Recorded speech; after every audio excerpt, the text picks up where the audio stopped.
Hey guys, welcome back to Gatsu Gaming. Today we are talking Azerite Armor and the Heart of Azeroth neckpiece.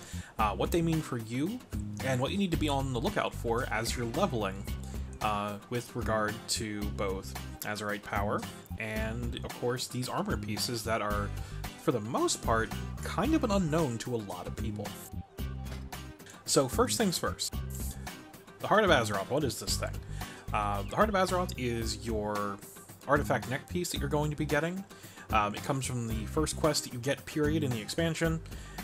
It is given to you by Magni Bronzebeard. You go and you commune with Azeroth, and in the end you end up with this neck piece. Now this neck piece is very simple. It is primary stat, stamina, and then crit haste and mastery.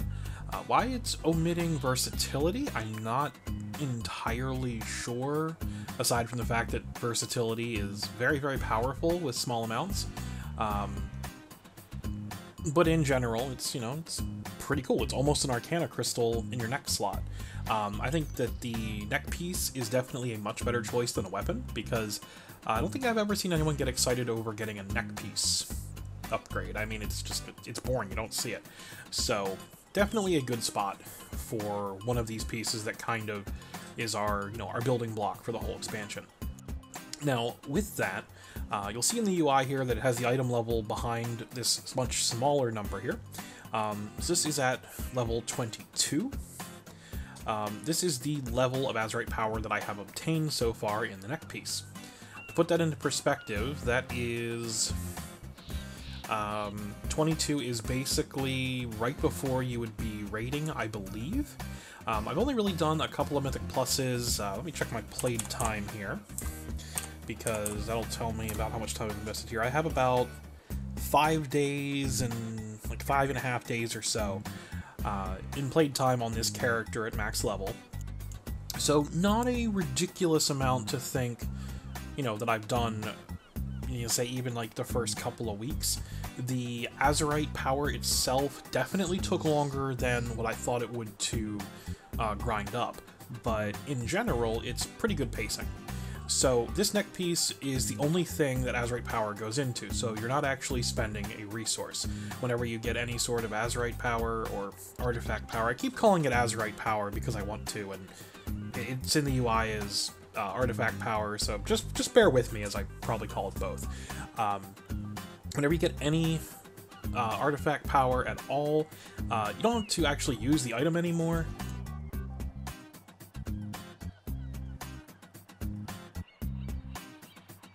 Excuse me, I just sneezed there and muted myself. That was a very fun time. But whenever you get any kind of Azerite power or artifact power, whichever you want to call it, again, can't seem to make up my mind, it just automatically goes into the neck piece. You don't have to worry about adding it to it, it just goes automatically for you. You will have a bar if you're using LVUI that is Azerite power, which is why I keep calling it Azerite power.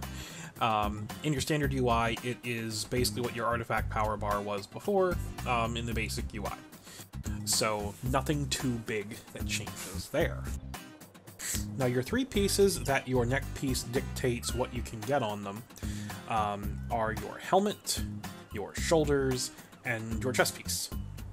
These three pieces no longer have secondary stats on them, which is really strange, because these are pieces that typically had very large amounts of secondaries.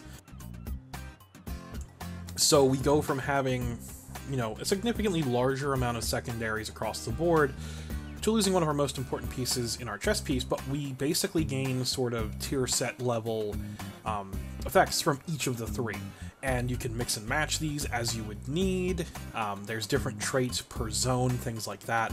So it's very easy to customize what you want. There's about half a dozen or so for every spec. So you should see plenty of variety, even initially, of what you can get from the various zones. So let's go ahead and take a look at the UI here.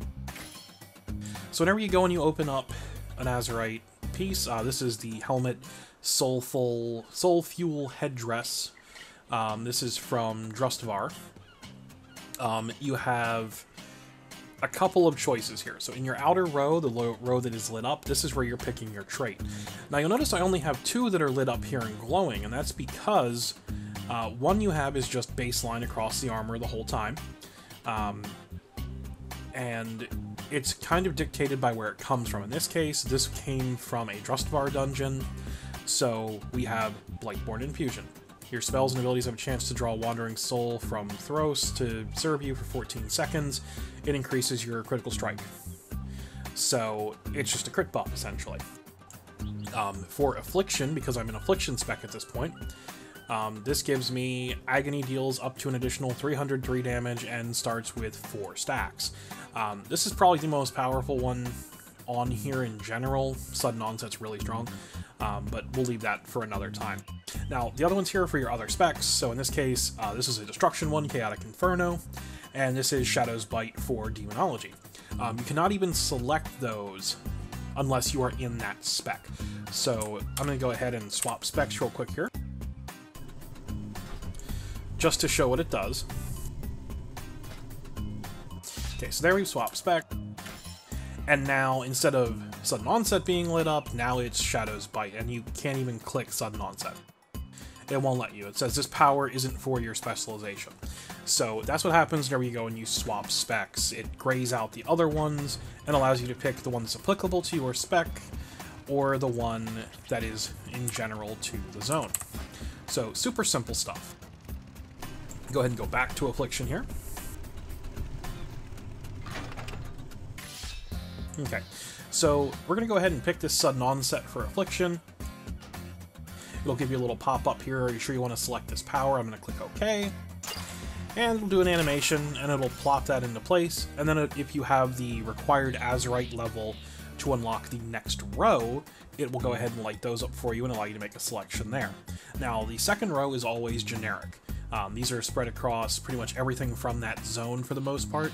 And the thing to keep in mind is that unlike the Netherlight Crucible, which was all random, every single Azerite piece is 100% set in stone. With these, you always know what you will get. So this is Soul Fuel Headdress. So let's go into our Dungeon Journal, and we're going to click on... I'm just going to search for Soul Fuel Headdress here. Okay, so here it is, and it pops up. And here's the Soul Fuel Headdress. This is from Waycrest Manor. And if I shift right click this here in the dungeon window, it'll pop up and it'll show me the specific one here. This is for normal, so it would come out at item level 310. And as you can see, Sudden Onset, Chaotic Inferno, Shadow's Bite, and then Blightborn Infusion. Now the second row here looks different because on the lower pieces, you don't get an additional damage trait, you just get a utility type thing. Now let's swap this up to Heroic. And this doesn't really change much. Now you'll see this here is 202 damage on the normal version. If we open up the Heroic version, it is 303. So it jumps up per difficulty. And now we'll go one step further to Mythic, and we'll shift right click it. And oh look, we've got the nice big tree again. And the center row stayed the same the whole way through, but then we've added this outer row here that has 3 different choices.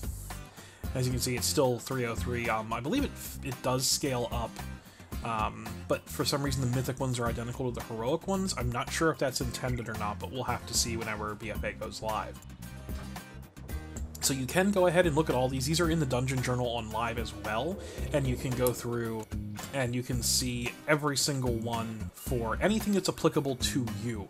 If you would not be able to equip that piece, you will not be able to see anything on it. For instance, get rid of that filter. I'm going to go and look at this mail helmet here, and it won't let me. No Azerite preview available for your class. So you can only ever look at the ones that are applicable to you, and it will only ever go and show you the things that are applicable to you.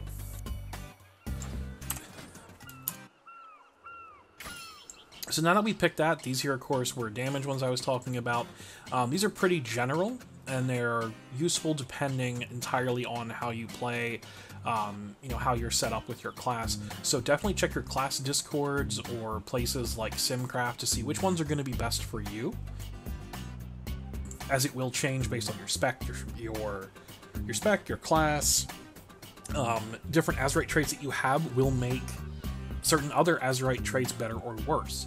So there's definitely a little bit of depth to this system, and it's something you'll definitely want to research as much as possible, before you make any decisions. Not because you can't potentially refund these, but because it can actually get quite expensive and quite quickly. Okay, so we're gonna go ahead and select this here. I want to get Heed My Call. Oh no, I've hit Unstable Flames instead. Oh no, it locked it in. I have my next row here. We're gonna take movement speed.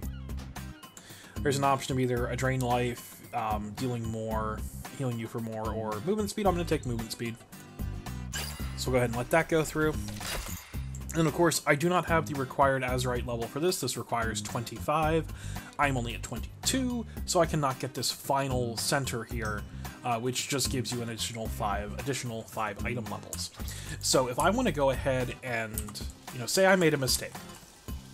Blizzard initially was not going to let us do any sort of reforging with them or respecking these. They did go back on that because, quite obviously, people were like, well, what happens if I don't get a second one ever? That is a concern. Maybe you only ever get that one drop off of that Mythic 10 or something, well, you can't get it out of Mythic Plus, but, I didn't get this out of Heroic Raid. We don't raid Heroic anymore. Oh no, what do? I can't change this. Well, you can now, thankfully. So it'll open up this interface here. This is skinned with LBUI, so it looks slightly different if you're not using LBUI. But what this allows you to do is go ahead and, like I said, I made a mistake. I didn't want to use Unstable Flames. I wanted a different one. So you just pop it into this purple slot here. And it's going to cost me 80 gold, so I'm going to hit Reforge.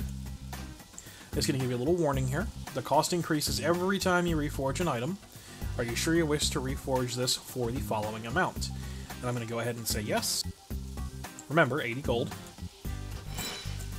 Boom, there it is. It's been refunded, and I can pick them out. Now you'll notice that the gold cost is now 160. It doubles every single time you use this. It starts at 5 gold, and then keeps going up and up and up and up and up. And as far as I know, there is absolutely no upper limit. It just keeps going.